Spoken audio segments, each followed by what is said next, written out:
തൊണ്ട പൊട്ടി ചോര കിനിയുമാറുറക്കെ ആവേശത്തിൽ ആർത്തു വിളിക്കുന്ന ആരാധകരെ ആഘോഷങ്ങളുടെ ഉന്നതിയിലേക്ക് നയിച്ച നിമിഷം. 17 വർഷത്തെ കാത്തിരിപ്പിന് അവസാനം ഇന്ത്യ ലോകകപ്പ് T20 കിരീട നേട്ടത്തിൽ സ്വയം മറന്നു നിന്ന നിമിഷം.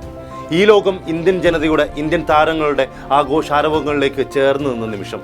എല്ലാം മറക്കുന്നൊരു കാലം വന്നാൽ പോലും ക്രിക്കറ്റ് ആരാധകരുടെ മനസ്സിൽ വിജയാഘോഷത്തിന്റെ കാഴ്ചകൾ അത് മറക്കാതെ മാറാതെ തിളങ്ങി നിൽക്കുമെന്നുറപ്പാണ്. ഈ കിരീട നേട്ടത്തെപ്പറ്റി സംസാരിക്കുമ്പോൾ ആദ്യം ആരെക്കുറിച്ച് പറഞ്ഞു തുടങ്ങണമെന്നറിയാത്തതുപോലെ. പക്ഷെ ഒന്നുറപ്പിച്ച് പറയാം, കിനാക്കണ്ടിരുന്നൊരു സ്വപ്നം പൂവണിഞ്ഞ് ഇന്ത്യ ലോക T20 കിരീടം സ്വന്തമാക്കുമ്പോൾ അത് ഇന്ത്യ എന്ന ടീം ഒരു കൂട്ടായ്മയായി ചേർന്ന് നിന്ന് നേടിയ വിജയം തന്നെയാണ്. ഫൈനൽ പോരിൽ ഇന്ത്യ ഏറെക്കുറെ കിരീടം കൈവിട്ടതാണ്. വീണ്ടും ഒരു ഫൈനൽ ദുഃഖമെന്ന് ആരാധകർ പോലും പറഞ്ഞു തുടങ്ങിയതാണ്. വീണ്ടും കണ്ണീരിൽ കുതിർന്ന മുഖവുമായി തളർന്നിരിക്കുന്ന രോഹിത്തിനെയും സംഘത്തെയും കാണാനാകാതെ പലരും ഫൈനൽ പോരാട്ടം കാണൽ അവസാനിപ്പിച്ചതാണ്. 24 പന്തിൽ 26 റൺസ് മാത്രം മതിയായിരുന്നു ദക്ഷിണാഫ്രിക്കയ്ക്ക് ആ സമയം ലോക കിരീടം സ്വന്തമാക്കാൻ. 5 വിക്കറ്റുകളും കയ്യിലുണ്ടായിരുന്നു. ക്രീസിൽ നിൽക്കുന്നത് കില്ലർ മില്ലറും T20യിലെ ഏറ്റവും മികവാർന്ന ബാറ്റർ ക്ലാസനുമായിരുന്നു. പക്ഷേ തന്റെ ആദ്യ ഓവറിൽ 10 റൺസ് വഴങ്ങിയതിനു ശേഷം തിരിച്ചു വന്ന് ഹർദിക് ഇന്നിംഗ്സിന്റെ 17ാം ഓവറിന്റെ ആദ്യ പന്തിൽ നിർദാക്ഷിണ്യം ബൗളർമാരെ തല്ലി തകർത്ത ക്ലാസിനെ ഋഷഭ് പന്തിന്റെ കയ്യിലെത്തിച്ചു. അവിടെ നിന്ന് ഇന്ത്യ വിജയത്തിലേക്ക് മെല്ലെ മെല്ലെ നീങ്ങുകയായിരുന്നു. ലോകകപ്പിന് മുൻപ് മുംബൈ ക്യാപ്റ്റനായിരിക്കെ അതിദയനീയ വഴിയിൽ വീണു പോയതാണവൻ. സ്വന്തം കാണികളുടെ കൂവൽ ഏറ്റുവാങ്ങി മാത്രം മൈതാനത്തേക്ക് വരാൻ വിധിക്കപ്പെട്ടവനായിരുന്നു അവൻ. നിരാശയുടെ ദുരന്തപൂർണമായ സമയത്ത് പ്രിയപ്പെട്ടത് പലതും നഷ്ടമായവനാണവൻ. ലോകകപ്പ് ഉപനായകനായി അവനെത്തുമ്പോൾ ക്രൂശിക്കപ്പെടേണ്ട വില്ലനായിരുന്നു പലർക്കും അവൻ. പക്ഷേ ഇന്നലെ അവസാന ഓവർ ത്രില്ലറിൽ വിജയം ഇന്ത്യക്ക് സമ്മാനിക്കുകയും ഈ ടൂർണമെന്റിൽ ഉടനീളം ബാറ്റ് കൊണ്ടും ബോൾ കൊണ്ടും മിന്നി അവൻ ഇന്ത്യൻ വിജയത്തിൽ അതിനിർണായക സാന്നിധ്യമാവുകയും ചെയ്തു. വിമർശകർക്ക് പ്രകടന മികവ് കൊണ്ടുകൂടി മറുപടി നൽകി ഹർദിക് പാണ്ഡ്യ. അവസാനം ഇന്ത്യൻ വിജയം പൂർത്തിയാക്കി രോഹിത് ഹർദിക്കിനെ ചേർത്ത് പിടിക്കുമ്പോൾ, ചുംബിക്കുമ്പോൾ അവന് വില്ലൻ പരിവേഷം ചാർത്തിക്കൊടുത്തവർ പോലും അവനായി ആർപ്പ് വിളിക്കുകയായിരുന്നു. വില്ലൻ നായകനായി മാറിയ സുന്ദര നിമിഷം. അക്സർ, എങ്ങനെയാണ് നിന്നെ പറ്റി പറയാതിരിക്കാനാവുക?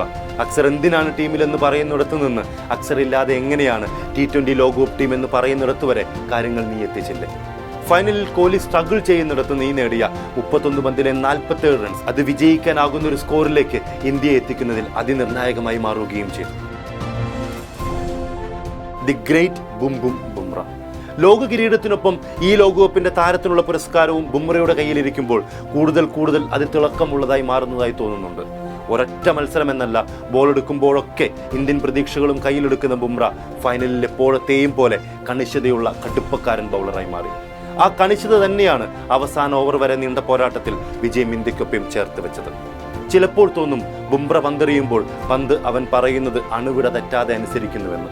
അത് ബാറ്റർമാർക്ക് ഒരു പിടിയും നൽകാതെ കടന്നു പോകുന്നുവെന്ന്. അവസാന ഓവറിൽ 16 റൺസ് വേണമായിരുന്നു ഇന്ത്യക്ക് കിരീടം സ്വന്തമാക്കാൻ. പന്തെറിയുന്നത് ഹർദിക് പാണ്ഡ്യ. ക്രീസിൽ കില്ലർ മില്ലർ. അവസാന ഓവറിന്റെ ആദ്യ പന്തിൽ സിക്സറിന് ശ്രമിക്കുന്ന മില്ലർ അവിശ്വസനീയമായ ഒരു ക്യാച്ചിലൂടെ മില്ലറെ സൂര്യകുമാർ പുറത്താക്കുന്നിടത്ത് ഇന്ത്യ കിരീടമുറപ്പിക്കുകയായിരുന്നു. ഒരർത്ഥത്തിൽ ആരാധകരുടെ പ്രിയപ്പെട്ട സ്കൈ പന്തല്ല പിടിച്ചത്, കിരീടമാണ് പറന്നു പിടിച്ചത്. അർഷദീപ്, ഇന്ത്യ കുറച്ചധികം കാലങ്ങളായി അന്വേഷിക്കുന്ന ഒരു ഇടംകയ്യൻ പേസ് ബോളറെ നിന്നിൽ കൃത്യമായി തെളിഞ്ഞു കാണുന്നുണ്ട്. ലോകകപ്പിൽ നീ വിക്കറ്റുകൾ സ്വന്തമാക്കുമെന്നത് ഇന്ത്യയുടെ വിശ്വാസങ്ങളിൽ ഒന്നായിരുന്നു. ആ വിശ്വാസം ഏറ്റവും കൂടുതൽ വിക്കറ്റുകൾ നേടുന്ന താരമായി മാറി നീ പൂർത്തിയാക്കുകയും ചെയ്തു. ഇനി ആ 3 പേർ: രോഹിത്, കോഹ്ലി, രാഹുൽ ദ്രാവിഡ്. 2007 കരീബിയൻ മണ്ണിൽ നടന്ന ഏകദിന ലോകകപ്പ്. അന്ന് ഇന്ത്യൻ ടീമിന്റെ നായകൻ രാഹുൽ ദ്രാവിഡ് ആയിരുന്നു. പക്ഷേ ഇന്ത്യൻ ക്രിക്കറ്റ് ചരിത്രത്തിലെ ഏറ്റവും മോശമായ ലോകകപ്പായി മാറുകയായിരുന്നു ആ ലോകകപ്പ്. ആദ്യ മത്സരത്തിൽ ശക്തരായ ഇന്ത്യ ബംഗ്ലാദേശിനോട് തോറ്റു. ബർമുഡി എന്ന കുഞ്ഞൻ ടീമിനെ പഞ്ഞിക്കിട്ട് 400 റൺസിന് മുകളിൽ അടിച്ചുകൂട്ടി ഇന്ത്യ വിജയിച്ചെങ്കിലും ലീഗിൽ ശ്രീലങ്കയോടും തോറ്റ് ലോകകപ്പിന്റെ ആദ്യ റൗണ്ടിൽ തന്നെ ഇന്ത്യ നാട്ടിലേക്ക് വണ്ടി കയറി. പല ഇന്ത്യൻ താരങ്ങളുടെയും വീടിന് നേരെ ആക്രമണം പോലും ഉണ്ടായി. ദ്രാവിഡ് അടക്കമുള്ള താരങ്ങളുടെ ചിത്രങ്ങൾ തെരുവിൽ കത്തിച്ചു ആരാധകർ. വിരമിച്ച് കളമൊഴിയുന്നതാണ് നല്ലതെന്ന് മുറവിളികൾ ഉറക്കെ ഉയർന്നു. അന്നെല്ലാം നഷ്ടമായവനെ പോലെ തലതാഴ്ത്തിയിരുന്നു രാഹുൽ ദ്രാവിഡ്. അക്കൊല്ലം നടന്ന T20 ലോകകപ്പിൽ നിന്ന് രാഹുൽ ദ്രാവിഡ് അടക്കമുള്ള സീനിയർ താരങ്ങൾ വിട്ടുനിൽക്കുകയും ചെയ്തു. പക്ഷേ 17 വർഷങ്ങൾക്ക് ശേഷം അന്ന് കരഞ്ഞ അതേ കരീബിയൻ മണ്ണിൽ ദ്രാവിഡ് വിജയുടെ കുപ്പായമണിഞ്ഞ് ആവേശത്തിൽ ആഘോഷിക്കുകയാണ്. ഇന്ത്യയുടെ ലോകകപ്പ് കിരീട നേട്ടത്തിൽ പരിശീലകനായി തിളങ്ങുകയാണ് ഇന്ത്യ കണ്ട എക്കാലത്തെയും മികച്ച പെർഫെക്റ്റ് ബാറ്റർ. ദ്രാവിഡ് ഇനി ഇന്ത്യ കണ്ട ഏറ്റവും മികച്ച പരിശീലകൻ കൂടിയാവുകയാണ്. ഏകദിന ലോകകപ്പ് ഫൈനലിലും ടെസ്റ്റ് ചാമ്പ്യൻഷിപ്പ് ഫൈനലിലും ദ്രാവിഡിനൊപ്പം ഇന്ത്യ കഴിഞ്ഞ 2.5 വർഷത്തിലെത്തിയെങ്കിലും തോൽവിയായിരുന്നു രണ്ടിടത്തും ഫലം. പക്ഷേ ഇക്കുറി വിജയം ഇന്ത്യക്കൊപ്പം ചേർന്നു വന്നു. കിരീടം ഏറ്റുവാങ്ങി ഇങ്ങനെ ആഘോഷിക്കുന്നൊരു ദ്രാവിഡിനെ ഒരിക്കലും കണ്ടിട്ടില്ല. ആ ആഘോഷത്തിൽ എല്ലാം ചേർന്നിരുന്നു. മുൻപ് ഇന്ത്യക്ക് അണ്ടർ-19 ലോക കിരീടം കൂടി നേടിത്തന്ന പരിശീലകനാണ് ദ്രാവിഡ്. ഇന്ത്യയുടെ വൻമതിലിന് പരിശീലക കുപ്പായത്തിൽ നിന്ന് ദി പെർഫെക്റ്റ് യാത്രയായി. ഇന്ത്യയുടെ T20 കുപ്പായത്തിൽ ഇനി രണ്ടുപേരില്ല. രോഹിത്തിന്റെയും കോഹ്ലിയുടെയും പടിയിറക്കം നൽകുന്ന ശൂന്യത അത് വലുതാണെങ്കിലും അത് ലോക കിരീട നേട്ടത്തിലൂടെയാകുന്നത് സുന്ദരമായൊരു കാഴ്ചയാവുകയാണ്. 2007 പ്രഥമ T20 ലോകകപ്പ് മുതൽ 2024 ലോകകപ്പ് വരെ എല്ലാ T20 ലോകകപ്പുകളുടെയും ഭാഗമായ രോഹിത് ശർമ്മ 2 കിരീടവും ഹൃദയത്തോട് ചേർത്ത് വെച്ചാണ് കുട്ടി ക്രിക്കറ്റിന്റെ ലോകവേദിയിൽ നിന്ന് പടിയിറങ്ങുന്നത്. 2027 ഏകദിന ലോകകപ്പിൽ ഇന്ത്യയെ മുന്നിൽ നിന്ന് നയിക്കാൻ രോഹിത് ശർമ്മയുണ്ടാകും. പക്ഷേ T20യിൽ ഇന്ത്യക്കായി ഇനി രോഹിത്തിന്റെ പവർഫുൾ ബാറ്റിംഗ് കാണാനാകില്ല. തോൽവിയിൽ കരഞ്ഞതാണ് അയാൾ. വിജയത്തിന്റെ മധുരത്തിൽ ആനന്ദ കണ്ണീർ അയാൾ ഇപ്പോൾ പൊഴിക്കുമ്പോൾ ആരാധക ഹൃദയവും കണ്ണും നിറയുകയാണ്. സെമി ഫൈനലിൽ ഇംഗ്ലണ്ടിനെ തകർത്തതിനു ശേഷം രാഹുൽ ദ്രാവിഡും രോഹിത് ശർമ്മയും പറഞ്ഞത് ഫൈനലിൽ കോഹ്ലി ചിലത് കരുതി വെച്ചിട്ടുണ്ടെന്നാണ്.